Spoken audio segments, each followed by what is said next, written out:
Com certeza, mas assim, as pessoas elas também superestimam muito a caneta.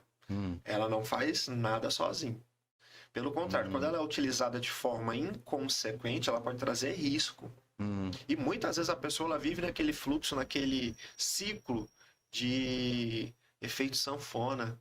Ela usa a caneta, usa de forma errada, perde muito peso, muitas vezes perde massa magra, que é uma coisa extremamente benéfica para a nossa vida, manter o nosso músculo.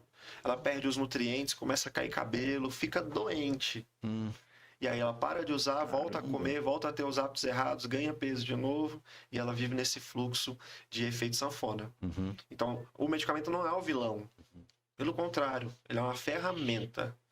Da mesma forma que uma arma não mata ninguém. Você concorda comigo? Sim. Você pega uma arma, põe dentro de uma caixa, ela não faz nada, ela não tem efeito nenhum. Depende de quem tá usando a arma.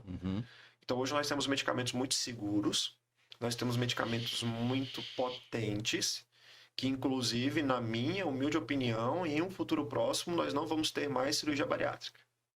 De tão poderosos esses medicamentos são na redução de peso corporal. Porém, uma redução tão abrupta do peso, quando feita de forma inconsequente, sem orientação, ela traz riscos, ela traz problemas. Então, nós começamos lá com os medicamentos de primeira classe, os agonistas do GLP-1, que são da classe da semaglutida, do Ozempic. Vamos tirar o Medicaid, né? Para o pessoal poder entender direitinho. Então, o Ozempic é o medicamento que ele entra no seu cérebro, ele faz a ação desse hormônio, então é como se ele... Aqui eu tenho a entrada para o hormônio. Quando esse hormônio se liga a essa porta, ele desencadeia um efeito no nosso cérebro. Certo. O medicamento, ele simula que ele é o hormônio, então ele vem e se liga nesse receptor e dispara o sinal. Que sinal é esse, Vitor? Estou saciado, estou cheio. Então ele consegue melhorar a nossa saciedade, eu consigo comer menos. Como um outro benefício, porque ele é um medicamento que foi estudado a priori para tratar diabetes. Então ele melhora também a nossa resposta glicêmica. Ele melhora a forma como o nosso corpo absorve a insulina, absorve a glicose, enfim, os hormônios relacionados ao nosso controle da glicose no sangue, que é o grande problema do diabético. A partir disso, eles perceberam que o paciente perdia peso. E aí acendeu uma luzinha, falou, olha, o que está acontecendo que além de melhorar a glicemia, esse camarada está perdendo peso. E aí eles foram estudar mais a fundo. Tanto é que se você olhar na farmácia, o Ozempic, ele continua com o nome de Ozempic, só que ele é um medicamento que está liberado na bula para tratamento da diabetes. Ele não é um medicamento liberado para tratamento de obesidade, para perda de peso. Sim. Existe um medicamento que é igual, tá? É a mesma molécula, só que se chama Wegovy. Qual que é a única diferença de um para o outro? É que o Wegovy ele vai até uma dose maior. A semaglutida, ela só vai até 1 miligrama. Se você olhar a canetinha, ela não tem além de 1 miligrama. O Wegovy vai até 2,4. Mais potente. Por quê? Nos estudos, eles perceberam que até 1 miligrama era o suficiente para resolver a parte da glicemia, de ajudar na diabetes. Só que para perder peso, eu posso chegar até 2,4, que eu inibo mais a parte da fome. E aí eu tenho um controle melhor do peso corporal. Nossa. Olha que interessante, mas é a mesma substância. Até 1 miligrama ela faz exatamente uma coisa. Não, mas é exatamente a mesma, é só como se tivesse mudado o rótulo.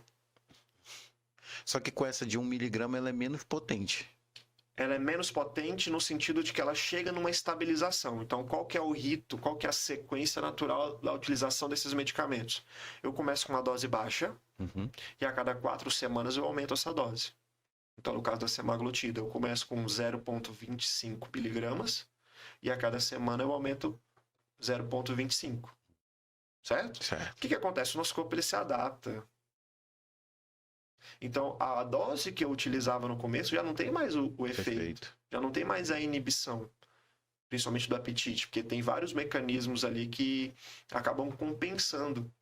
Até que para a questão de controle é bom. Parece que o corpo entende e parece que aquela dose já não faz mais sentido. E aí fala, não, tá alguma coisa errada, tem que ter fome sim.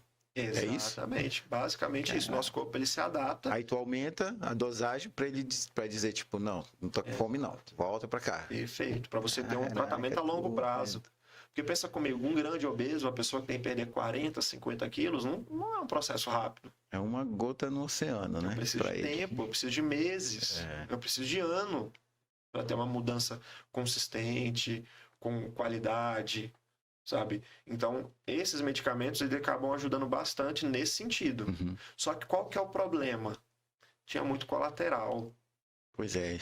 Quais são os efeitos colaterais? náusea, vômito.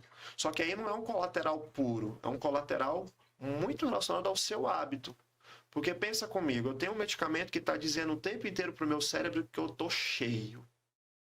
Se eu tento colocar uma grande quantidade de alimento no meu estômago, qual que é o mecanismo de defesa do meu corpo? Parece que já tem comida até aqui. Eu estou enfiando mais comida, apesar de estar vazio. O que o meu corpo entende como defesa? Vomita. Pô, para fora. Aham. E vem a náusea e o vômito. Então, o paciente que está utilizando esse tipo de medicamento, ele tem que ter uma Dá um alimentação chute. específica. Uhum. Ele não pode comer igual uma pessoa que está simplesmente no processo de educação alimentar. E nem parar de comer, né? Nem parar de comer, porque isso aí gera outros mecanismos, outros reflexos Sim. que vão causar também esse mal-estar, principalmente a náusea. Uhum. Então, esse é o mais comum. E está muito relacionado com o hábito da pessoa. Meus pacientes têm uma taxa muito baixa de náusea e vômito, mas porque eles são orientados e saem do consultório com um plano alimentar já estabelecido. Eu tenho uma regra.